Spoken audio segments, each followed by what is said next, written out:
தீர்க்க அல்லது தீர்வின் தன்மையை காண்க. வார்த்தைகள் சொல்லும்போது ரொம்ப கவனமா இருக்கணும். தீர்க்கன்னு சொன்னா x y z உடைய மதிப்பு எழுதணும்.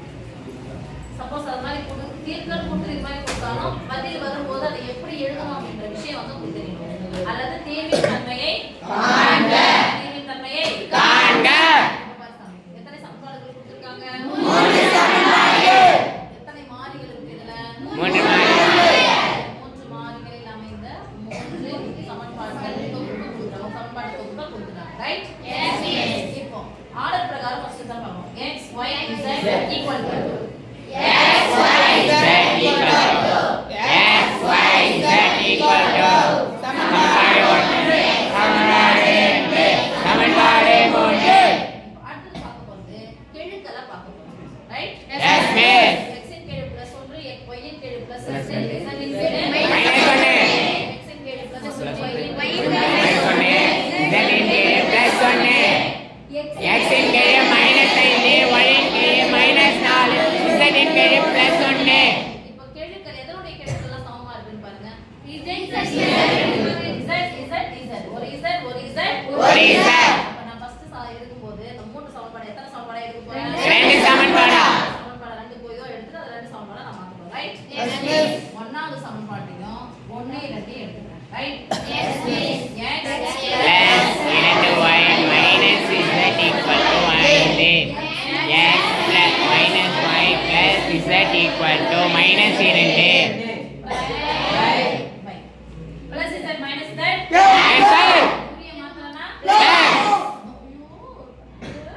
ஒரு x கூட்டுனா 2 y ல இருந்து ஒரு y கழிச்சா ஒரு y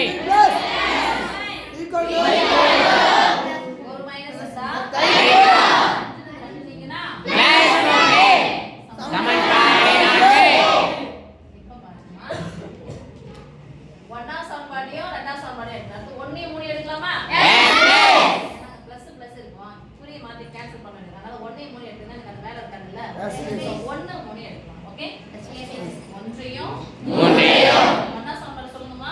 x + 2y - z = 5 -5x - 4y + z = -11. சொல்லுங்க சாமி. எல்லாம் அழகா சொல்லும்போது நாளைக்கு வீடியோ யாரோ ஒருத்தர் பார்க்கனா கூட ரொம்ப எரிச்சல் இல்லாத நல்லா இருக்கும். கேட்கிறது நல்லா இருக்காமா இது பண்ணுங்க. ஓகே இங்க எத்தனை x ஒரு x x plus z minus z cancel. இங்க என்ன குறி எந்த குறி மாத்தலாம்?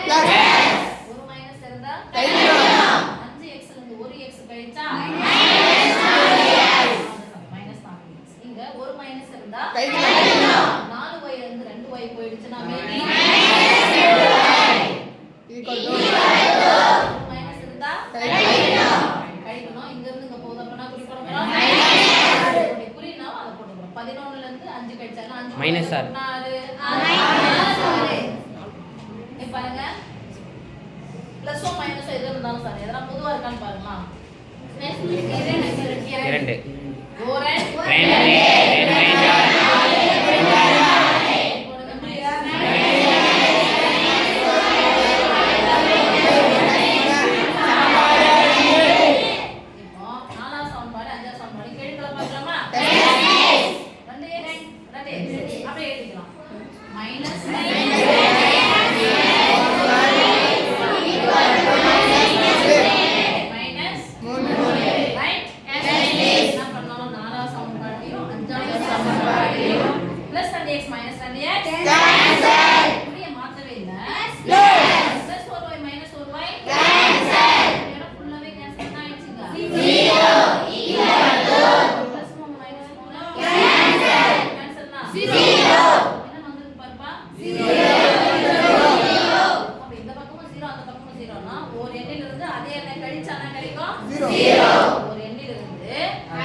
தன்மை.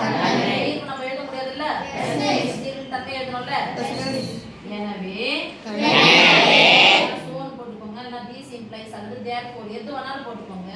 கொடுக்கப்பட்ட சமன்பாட்டு தொகுப்பிற்கு